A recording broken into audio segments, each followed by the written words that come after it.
今の見た？12歳でお坊さんだって。だけど今日ばっかり読んでて算数とか勉強しないのかな。だけどお経って九九みたいだからさ、31が3、32、5、6、サザンが9チンなんてやってるんじゃない？11が4、12が8、32。あ、チベットの小僧さん。どうしたの？今児童館に行ってきた。しばらく来ないって言ってきたんだ。そう、どっか行くの？よく聞いてくれた。チベットのお寺でお坊さんになるんだ。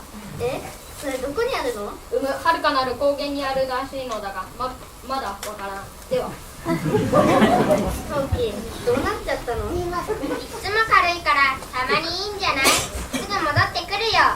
ねえ、次は何？チベット語教室だって。チベットの先生なの？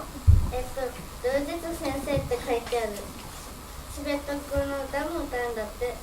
その次はおっかない獅子の朗読劇。獅子って何？ライオンみたいなのらしいけど。あれ？リモコンどこ？はい、ここ。